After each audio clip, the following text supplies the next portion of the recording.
I don't ever slow up, no I don't take shit. I got no love for the fakeness. If you wanna play tough and wanna hate this, I'll always show up. I don't ever slow up, no I don't take shit. I got no love for the fakeness. If you wanna play tough and wanna hate this, I'll always show up and make a statement. I don't ever slow up, no I don't take shit. I got no love for the fakeness. If you wanna play tough and wanna hate this, I'll always show up and make a statement. Everything I do so instinctive. Good evening, ladies and gentlemen, degenerate sleuths of the night. We gather to boldly go where others have refused. Welcome to the DT show, you salty mofos.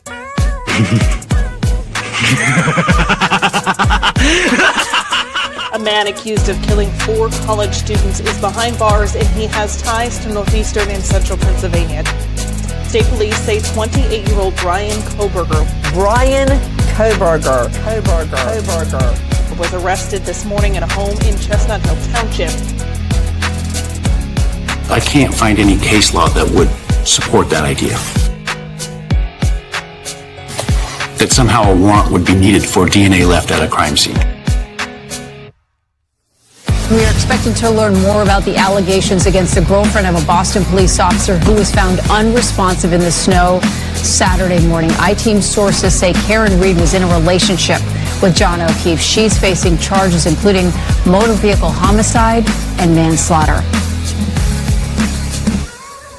So, the Commonwealth just provided the court with information that causes me grave concern. The implications of that information may have profound effects on this defense and defense counsel.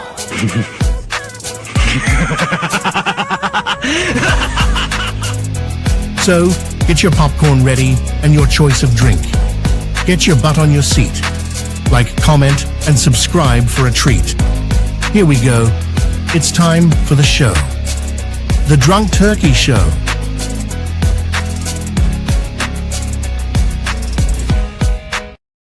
What is up, everybody? Welcome back to the DT Show. I'm Daniel, and today we have some sad news coming out of California. We've been covering the lady Buzzard disappearance, and her remains were found, and her mother has been arrested and charged with murder.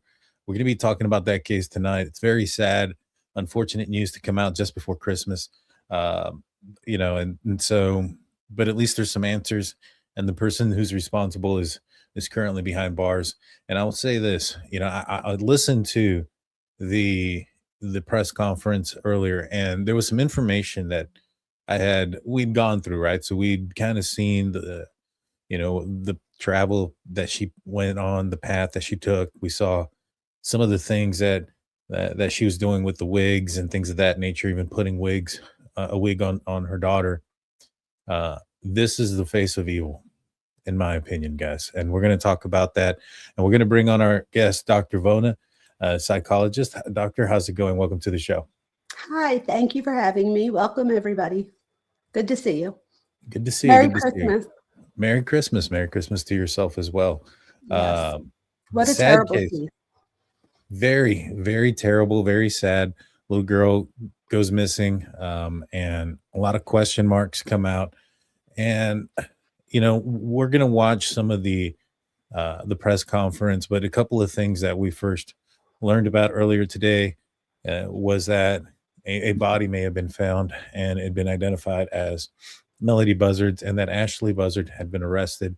I do have video of that real quick that I'm going to show real quick of her arrest.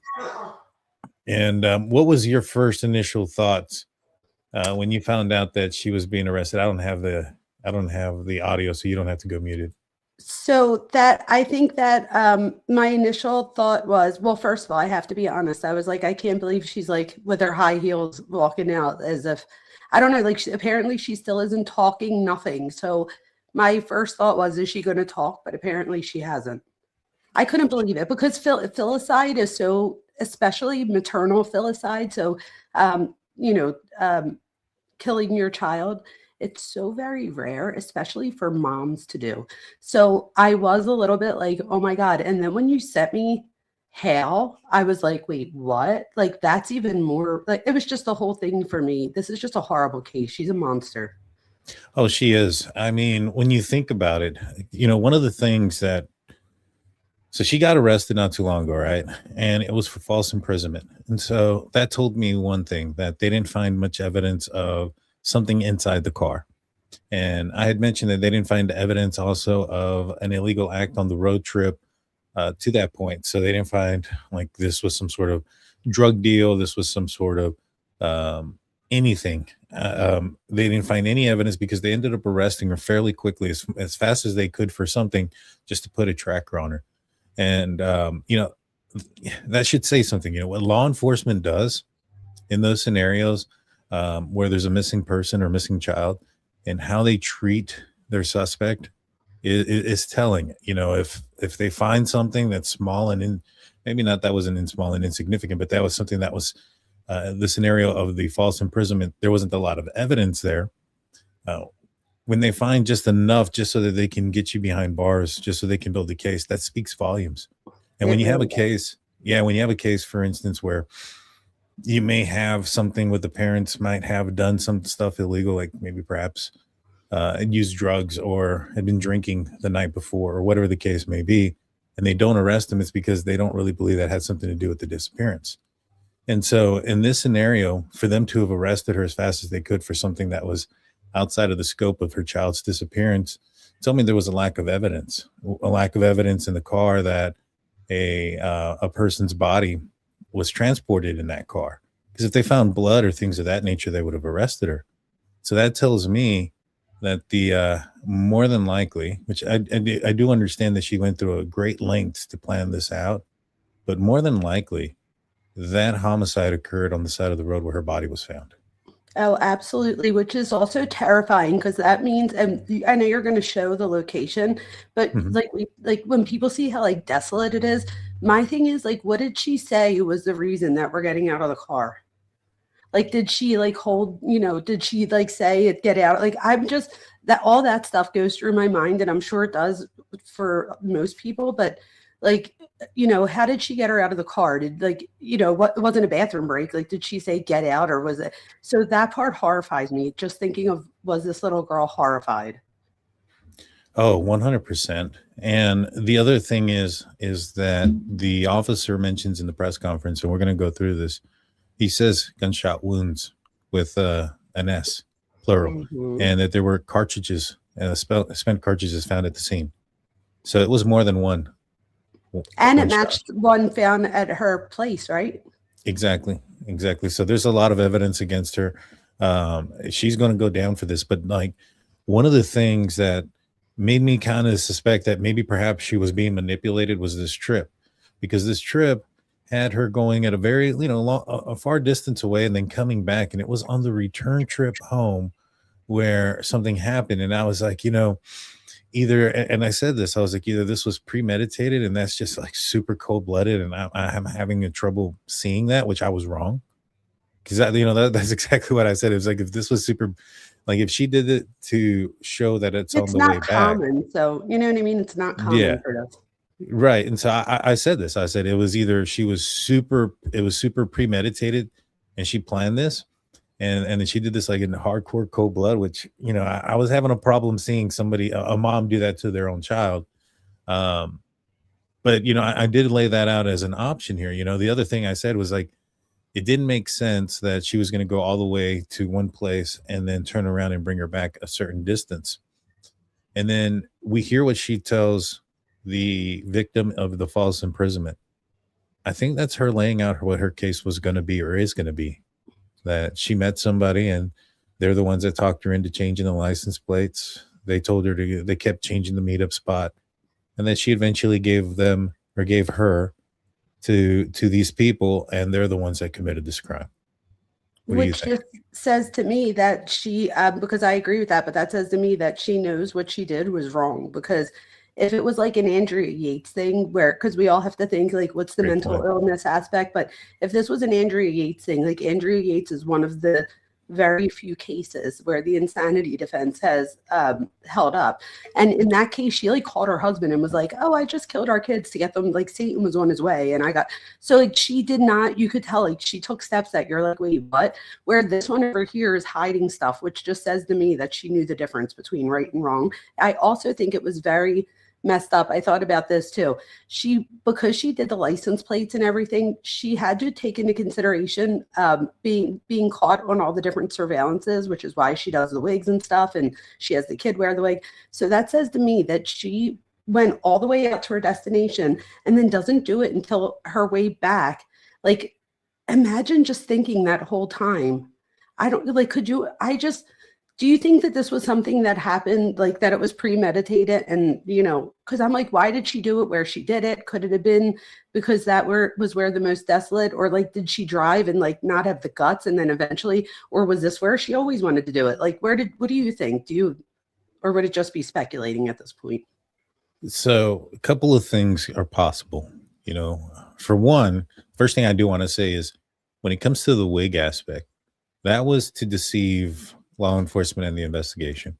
So she literally had her own daughter implicate herself in her own murder because she had her disguise herself so she could avoid detection from the investigation. That's just evil. Evil. At the root of everything. It's just evil to do something like that. Like, and you saw her looking at her mom, and it's just so heartbreaking. You know, she looks at her mom in that one, spot in the rental car place, and she even like has a smile or a smirk towards her. And so she had no idea, obviously, what was going to happen. And it's just so evil of what this person could have done. Me personally, what I think is happening, I wouldn't be surprised if this is a scenario where so you have a couple of different scenarios. Did she intend on going all the way out there and then was just getting cold feet all the way through, and then at some point she just went through with it? That's a possibility. Did she plan it to be in this specific area?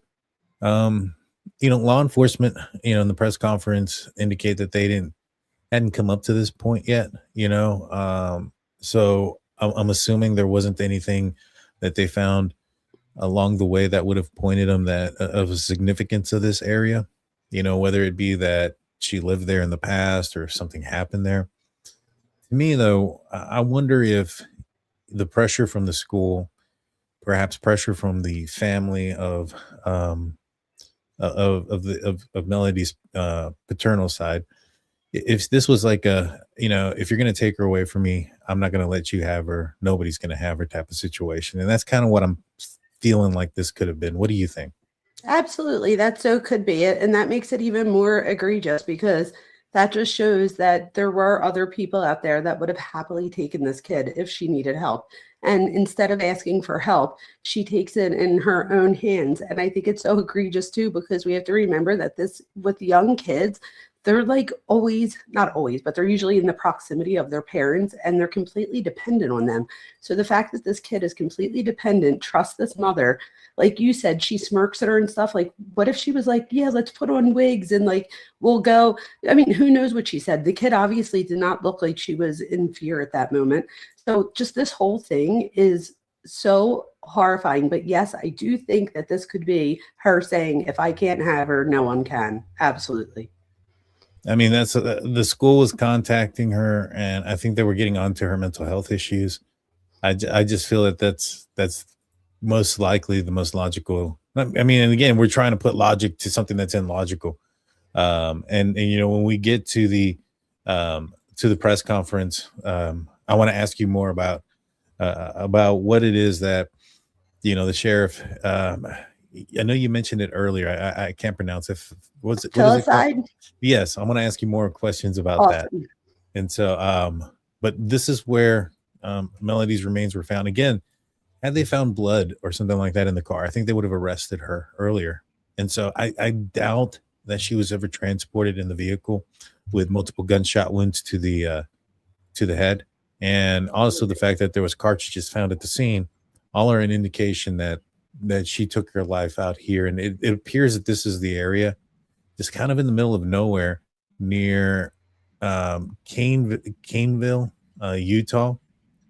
Now, if you remember correctly, there was a witness that had came forward and said that they'd seen Melody with another lady with a wig on. And she like in thought she was like an Arizona. adult. Correct. Well, I had told you guys, I said there's one of three options. One, it happened exactly the way she said it did. Two, she was slightly wrong. You know, that older lady may have been Melody. Or three, she was completely wrong. It was a different person. It was a different day in the whole 9 yards. And when it comes to witness testimony, trying to remember things, you know, that aren't happening in the moment or right then and there. I mean, it wasn't for a few weeks that Melody was reported missing. And so it was, you know, it was old people trying to remember old stuff. So I said it's most likely didn't happen. I got some people in the comment section saying, see, this is why we don't like you, because you don't believe eyewitness testimony. Well, this is why I kind of tend to be hesitant when it comes to eyewitness testimony. It's not the most trustworthy stuff, guys. And so I don't believe that encounter occurred with Melody and Ashlee at all, period. And so I'm not saying that the lady was lying. I just think she was mistaken. And that's so possible. And so this is the area, a very desolate area. I'm sure it wasn't just off the side of the road. You know, I wonder, I mean, she would have had to have known. I wonder if she was driving past it, stopped, turned around, and then came back. And then pulled up somewhere down here. That's so terrifying to think. Like, Yeah. how did she get that kid out of the car? That's like what's killing me. And yes, this did happen on the way back home. Somebody asked in chat. Yeah, this happened on the way back home.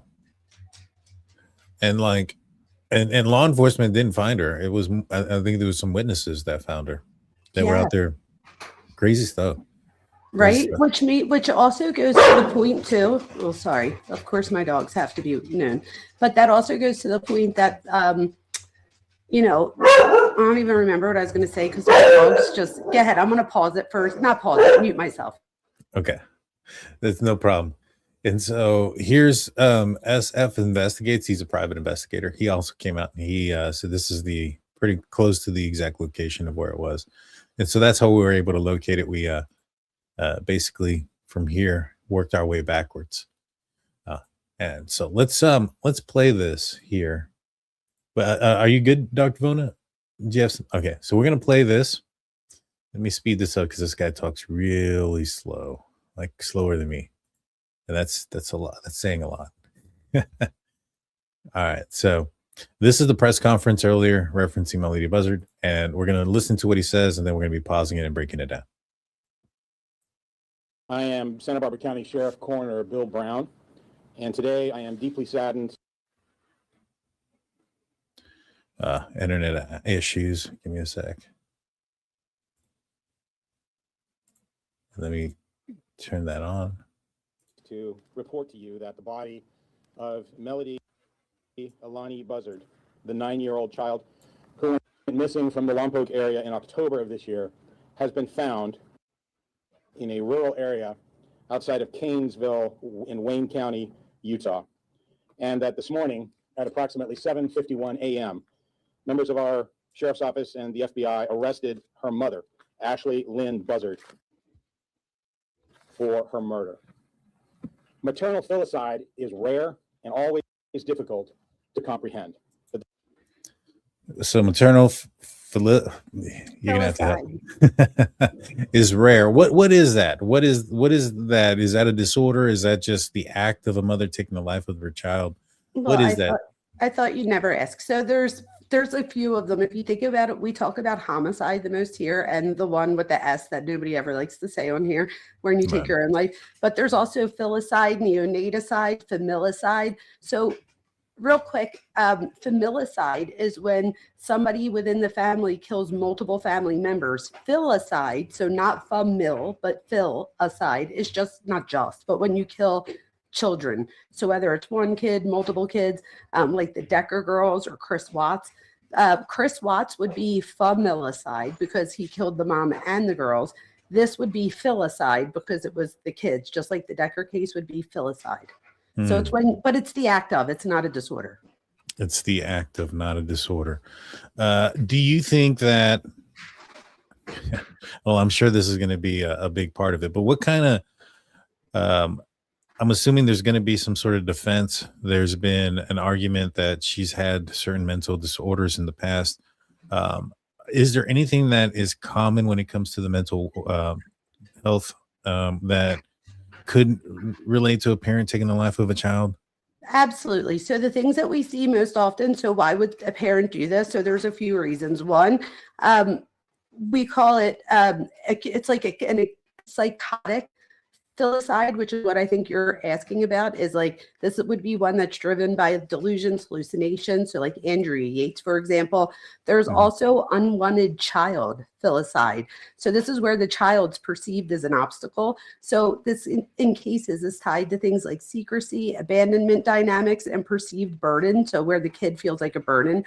Then we have spousal or partner. This is more where I think the Decker case was, where this is like killing the children in order to punish the other partner. So I think here, the one that fits most. Oh, there's also altruistic filicide. So that's when the person believes that they're doing it for a merciful reason. So there's a few different types here. I think we're either going to see that this has to do with psychotic filicide or unwanted child filicide. Interesting. And I mean, it didn't seem like there was a history there of like abuse from the mother to the daughter throughout this time. So is it surprising to you that all of a sudden this comes out without a history of that? I mean, maybe I'm wrong. Maybe there was some sort of sometimes when we think of abuse, Daniel, right, we're thinking of things like, SEO abuse, or like, hitting like someone. Physical. Yeah, people don't realize, even just emotional abuse too, but people don't realize that silence is abuse. So, and that would have to be a whole live on its own. I could teach a whole thing on that, but that was even like hard for me to understand at first. And then the more I've done research on it, the more I'm like, oh, well, it definitely is. So it looks like this mother, like she starts to disconnect her from different people throughout time. And whether that's due to mental illness or whether that's due to her, isolating the child for these other reasons, we might not know. The unfortunate thing is that either way, nobody was able to step in and take this kid before it was too late. And that's the thing that really sucks in this particular situation. Oh, I 100%. And there was people that would have taken her in a minute. There's people in here in our chat right now, including myself, that would have taken this kid in. Like, so this just shows the evil behind this, that it's like, well, I don't want to give her to you. Yeah, I mean, it's despicable. It is. It's terrible. You're absolutely right. Let's listen to some of the timeline. October 14th, 2005. The school administrator reported Melody's prolonged absence from school. Deputies responded to the family's residence in Lompoc, where her mother, Ashlee Buzzard, was contacted. Melody was not at the residence, and Ashlee provided no verifiable explanation for Melody's whereabouts. October 15th, 2025. Detectives served a search warrant at the Buzzard residence in the 500 block of Mars Avenue in the Lompoc area, looking for evidence pertaining to Melody's whereabouts. Subsequent to the search warrant, it was determined that Ashlee had recently rented a car, and video surveillance images were obtained showing Ashlee and Melody at the rental car office, both of them wearing wigs in an apparent attempt to conceal their identity. These images were shared with the public on October the 22nd in an attempt to obtain additional information about their whereabouts. On October 24th, 2025, detectives shared an updated timeline and travel route with the public of Melody's last known movements along a multi-state round-trip travel route that included California, Nevada, Arizona, Utah, Wyoming, and Nebraska, with a return route including Kansas, Colorado, Utah, Arizona, Nevada, and then back to California. And so the first thing I want to say about that is that was all, it appears to be planned. It sounds like she's going to utilize that as, and I'm saying that she's going to utilize that as a defense because it sounds like that's what she laid out to the victim in the false imprisonment charge that she had gotten, that she did get. The charges were dropped in that. But she kind of laid out that she had met somebody, that she went, the location kept changing. That's why she kept going to all these different places. She was changing out the license plates. She claimed that was at the direction of the person who was giving her these locations to drop off. Now, obviously, then, that purchase of the false license plates would have had to have come before the trip. And so she had that in mind, that she was going to be hiding her, the possibility of identifying her vehicle for this trip with an unknown reason, an unknown reason to do so. And, the outcome is what it is. And it sounds like law enforcement feel that it was premeditated and planned there in California, which is why California is maintaining jurisdiction. What are your thoughts there, Dr. Vona? No, I agree with all that. I agree with everything you just said. That yes, I do think that this was all premeditated. She had to get this stuff beforehand. That shows.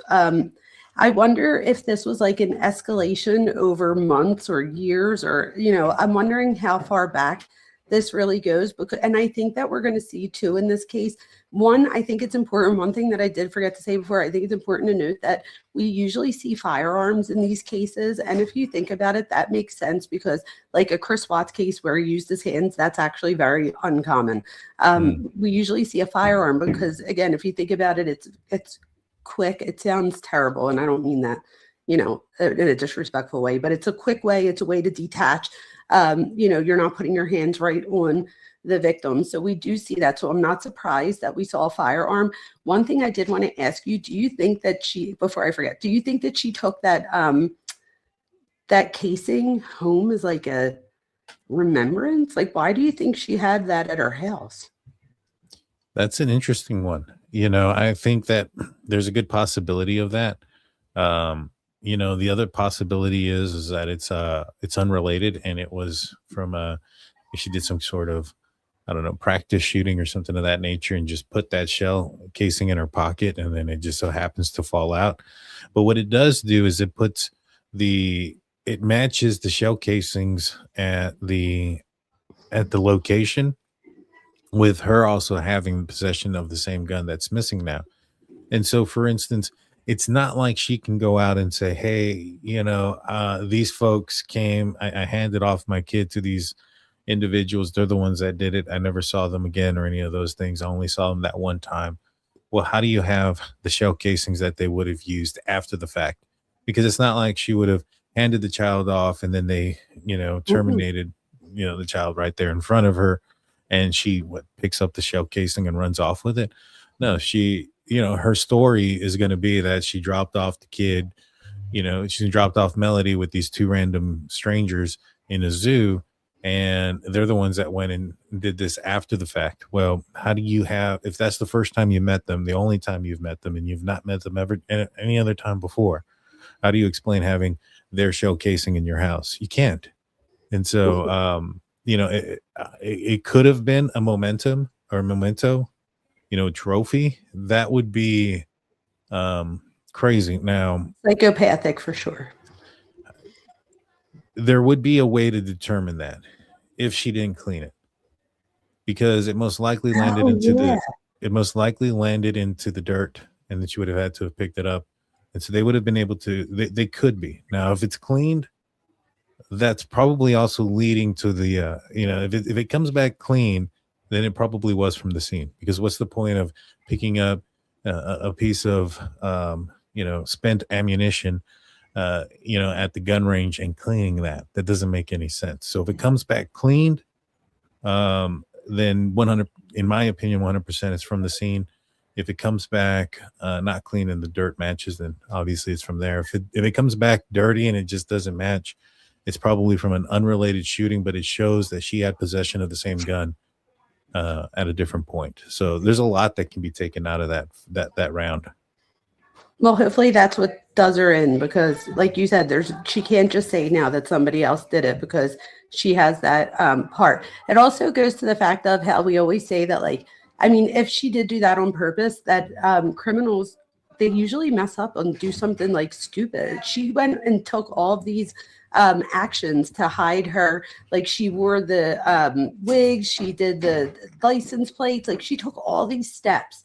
And to think that like that one piece could be what does her in, I mean, that's amazing, I think. But the fact that she might have thought in her head that that wouldn't, I don't know why you wouldn't think that that would get, so even if she knew that it existed and it had nothing to do with it, you would still think she'd get rid of it just in case. So the fact that she didn't just is crazy to me. Yeah, you know what else this tells me? That this was very quick. You know why? And the vehicle was never turned off. So they had the vehicle. You have the key cycles. So if the vehicle is turned off in the middle of nowhere and you have GPS on these vehicles, you're going to be able to determine where that happened. And that's going to be a point of interest. If the vehicle is parked for a significant amount of time, that's going to become a point of interest.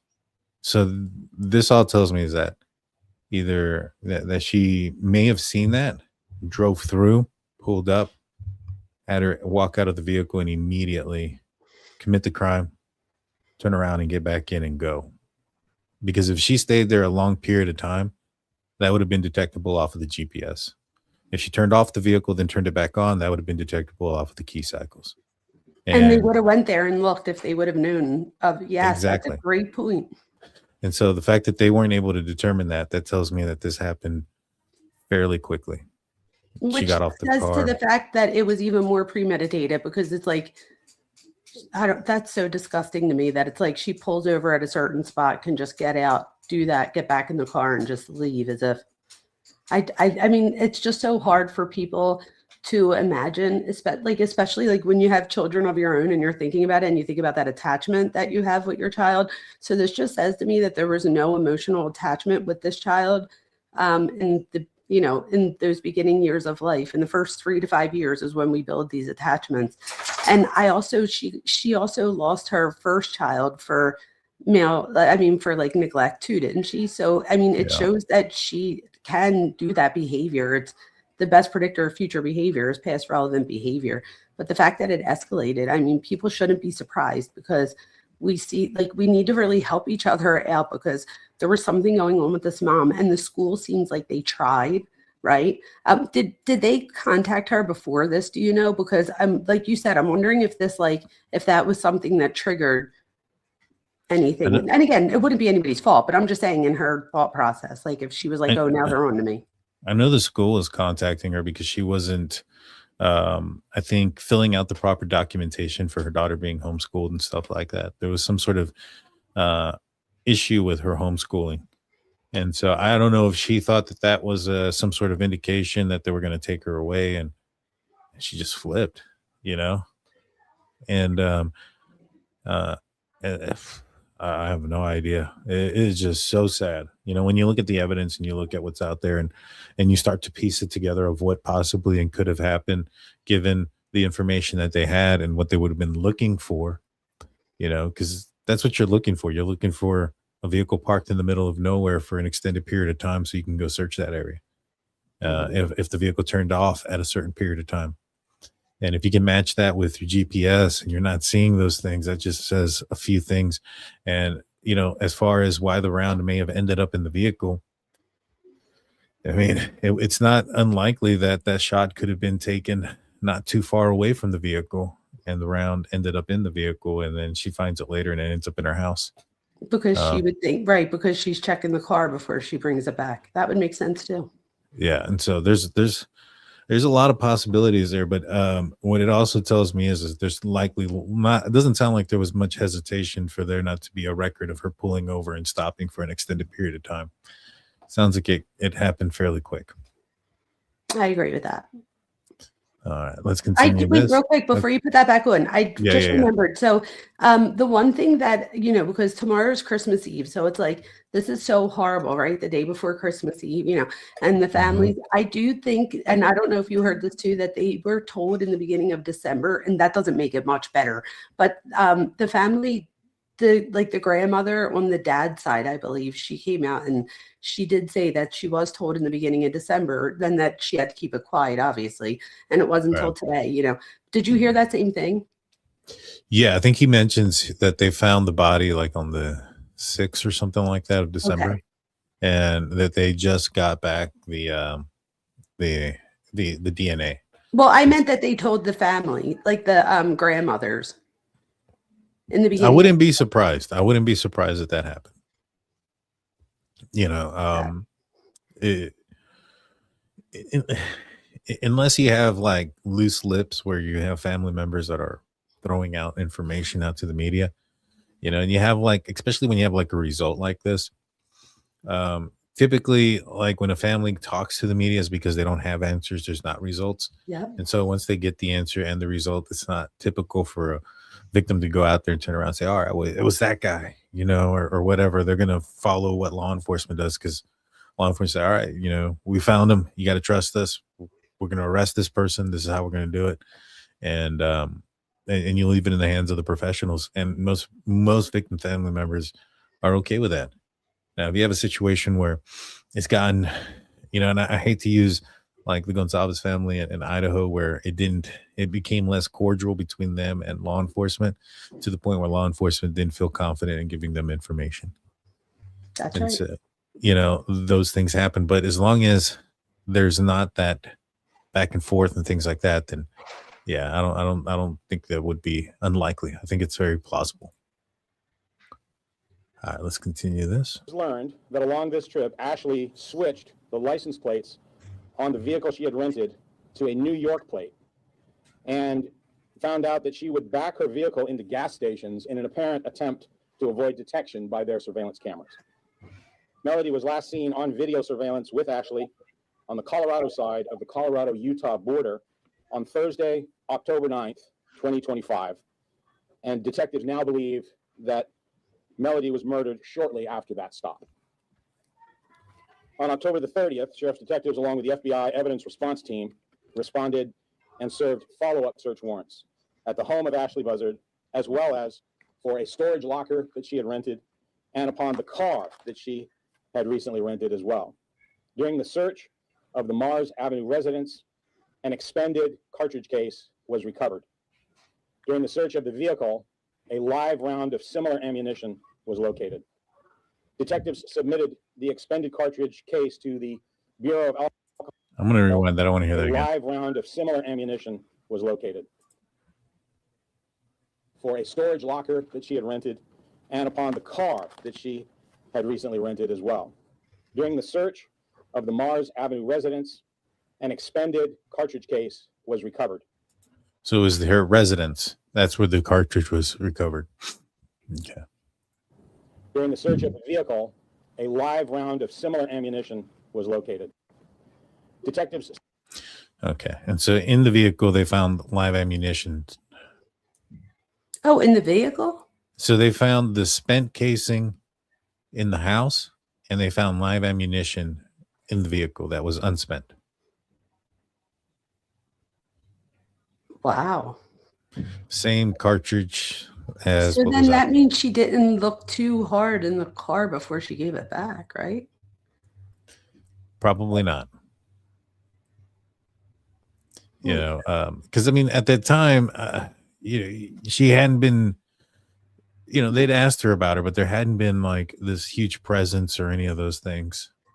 You know, as far as the search for Melody at that point, it took a minute for this case to actually grab traction.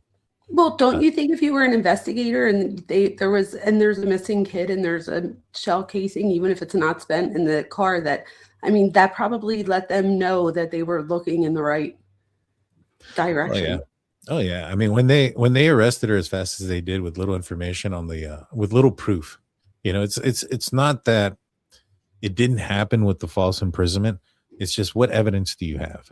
You know, you have a he said, she said situation, but eventually ended up with her having a recording, and there's no talk about, you know, a box cutter or any of those things in it. And obviously she was aware of it because she was doing the recording herself. And which, I mean, given what she did with her own daughter, I mean, that guy was in some serious danger in that moment. He doesn't even know how serious of a dangerous situation he was in there. But you know, that scenario there, it just, like I said, I think it's just kind of leading up to what her defense is going to possibly be. I think it's a weak one. And, you know, I think her only defense at this point is going to be something psychological. But with so much premeditation involved here, I don't know. I don't know if she's going to be able to get off on it being a mental thing. What do you Even think? if it is a mental thing, having mental illness doesn't, I mean, that's not really a defense, right? So the only defense you would have, like, it would probably be more of a mitigator of like whether she would get like, life in prison without parole Gotcha. versus the DP, something like that. But unless it was something like insanity, that's different. And I think like in Andrea Yates' case, that I think it fit there. I don't know that it fits here. I don't know though. I don't know that we know enough because she's kept so quiet. But from what the family says, it does seem like she has, a history of mental illness. But again, just because somebody has a history of mental illness, I have a history of ADHD, and I'm like the least. Like you could leave anybody with me. I won't kill a fly. Like I'm very, very. There's just no way.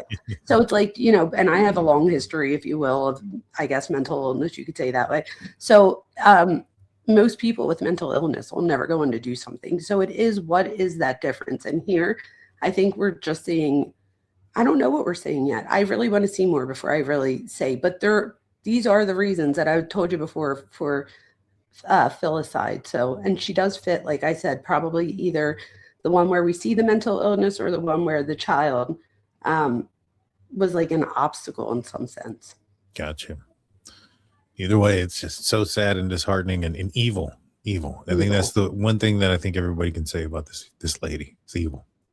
Submitted the expended cartridge case to the Bureau of Alcohol, Tobacco, Firearms, and Explosives for inclusion in their national database called NIBIN, the National Integrated Ballistic Information Network. December the 6th, 2025, members of the Wayne County Sheriff's Office in Utah responded to a call from a man and a woman who were taking photos just off the 3300 block of East State Route 24 in a remote part of Wayne County, Utah. This couple had discovered the decomposed body of a deceased person off of the side adjacent to West Caneville Road. On December 8th, 2025. So that was December 6th when they found the body, and it was unidentifiable. And it was some folks that were taking pictures off this, off the side of the roadway there. Horrific for somebody to find that. Yeah, now they have to live with that for the rest of their lives too. And now knowing that they found a 9-year-old girl, I mean, it's got to be horrible. Any way you slice it, but to find out that it's a 9-year-old kid, like that's just, I mean, that's got to be traumatic when it, a whole different level. Oh yeah, and I was and about then finding out that the kid was shot. Yeah, multiple times too. I mean, it's disturbing. Yeah, I'm glad you just said that multiple times. So that means that the first time she shot her, it's not like she felt guilty and was like, "Oh my God, what did I do?" Like she goes back in again. Yeah, at least twice. Because he uses the term plurals as wounds, and then talks about spent casings at the scene. So there was multiple shots taken, and it sounds like multiple landed. Unfortunately, like I don't even want to talk about try to describe what it is that it sounds like. It sounds execution style. Probably. Poor girl.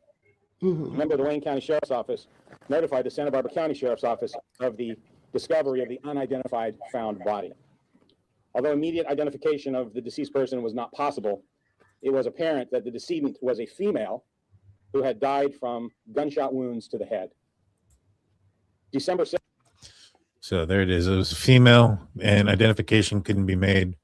Who had passed away from gunshot wounds to the head. So multiple gunshot wounds. 17th, 2025. The Bureau of Alcohol, Tobacco, Firearms, and Explosives examination of cartridge cases found at the Utah crime scene resulted in a NIBIN hit, linking them to the single cartridge case that was found at the Buzzard residence. On December 22nd, yesterday, the FBI Crime Lab notified our agency that DNA analysis had determined that the remains found in Utah were a familial DNA match to Ashlee Buzzard. Today, December 23rd, 2025, members of the Santa Barbara Sheriff's Office and the FBI served. Wait, hold on. So, let me rewind that again. Did they say that there was DNA on the cartridge that matched Ashlee? They did. They said that the DNA from the cartridge matched maternal. So yeah. But let me ask real quick. When they arrested her, when you get arrested, do you give DNA? I'm sure they have a warrant for it for her.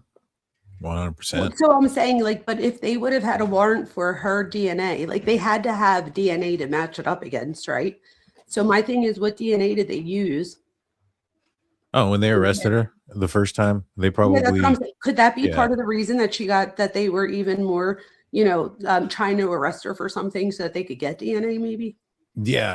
I mean, for Yeah, sure. letting her know that they're under. Yeah, they probably gave her, like, even the first time they interrogated her, they've been watching her. They probably pulled trash. Oh, that's true. Trash. There's been a lot of things that have probably been done covertly to get her DNA from a long time ago. But yeah, no, definitely you want to get a warrant for it now, get a swab and get an STR profile and those things. And so it sounds like the cartridge, there was DNA on the cartridge, which is even more damning evidence that matched her. She put the round in the magazine. You should rewind that because Travis doesn't think they said DNA on the cartridge. All right, let me rewind a little bit more. Analysis had determined that the remains found in Utah were a familial DNA match. Oh, so the remains, hold on, let me rewind it. At the Buzzard residence. On December 22nd, yesterday, the FBI crime lab notified our agency that DNA analysis had determined that the remains found in Utah were a familial DNA match to Ashlee Buzzard. Today, December 23rd. See, I heard wrong. I thought I heard cartridge. I thought they were talking about the cartridge too somewhere. Yeah, maybe we just had a Mandela effect in real life. Yeah, seriously. 2025, members of the Santa Barbara Sheriff's Office and the FBI served search and arrest warrants at the Mars Avenue residence and arrested Ashlee Lynn Buzzard for the murder of Melody Buzzard. Ashlee was taken into custody without incident, and she was booked at the Northern Branch Jail for first-degree murder, where she is currently being held without bail. While these developments represent important steps towards holding.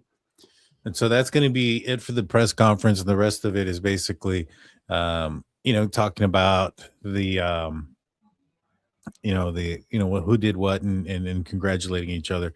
They did have a little bit of a Q&A afterwards. And the answers to those questions are, they believe that Ashlee acted alone and they have not found the weapon. They are going to try her in California because the intent and the planning all occurred in California.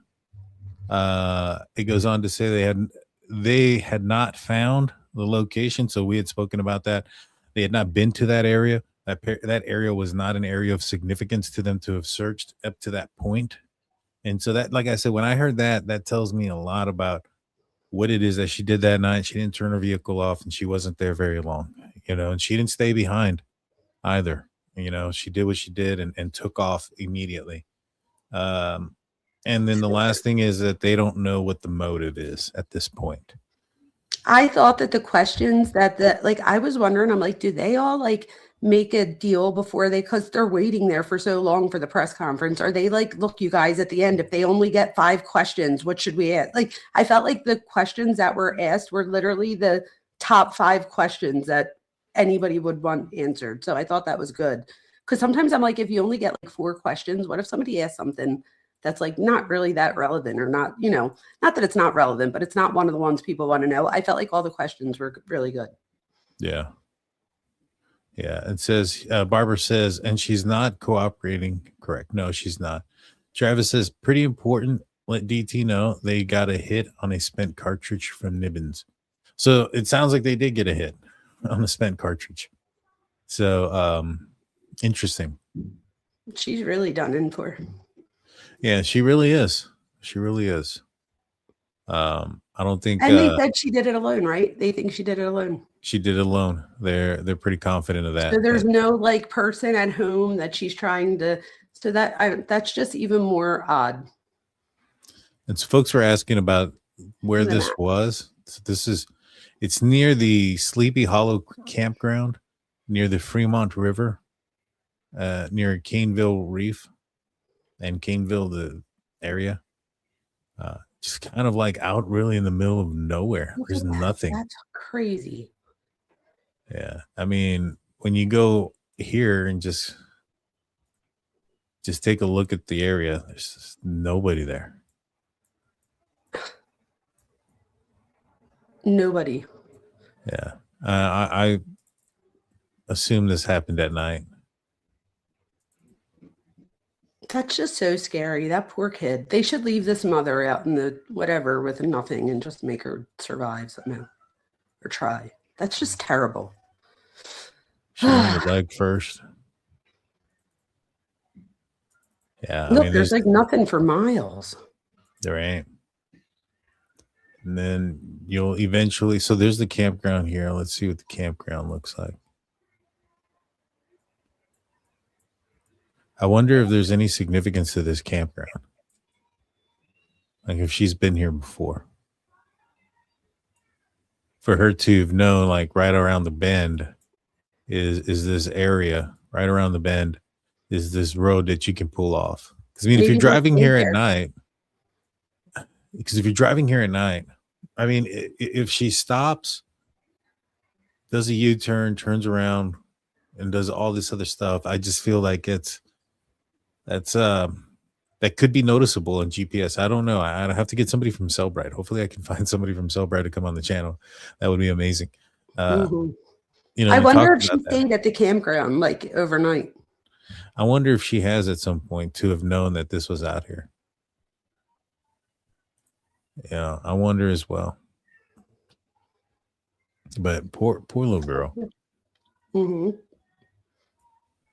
And then just left out here by her mother. You know, it doesn't make any sense. You know, I just have a hard time wrapping my mind around it. And, you know, she deserves everything that's going to be coming to her.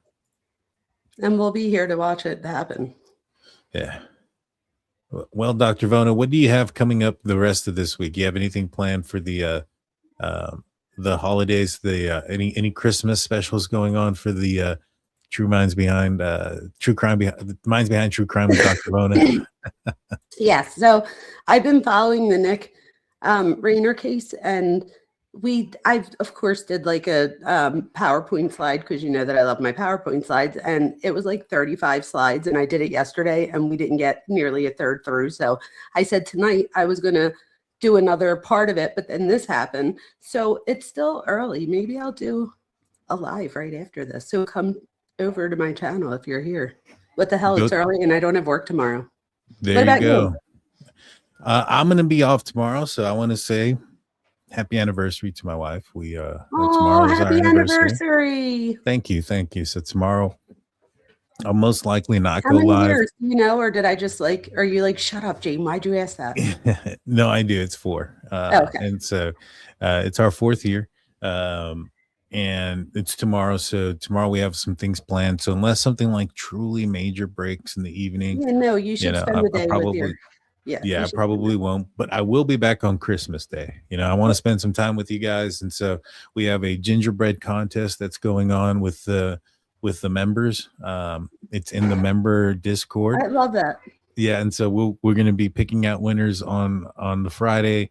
We'll be thanking the mods, the members, and the subscribers that have sent something out for Rogan's Christmas wish, and that we have we'll still link in the description if you guys want to check that out.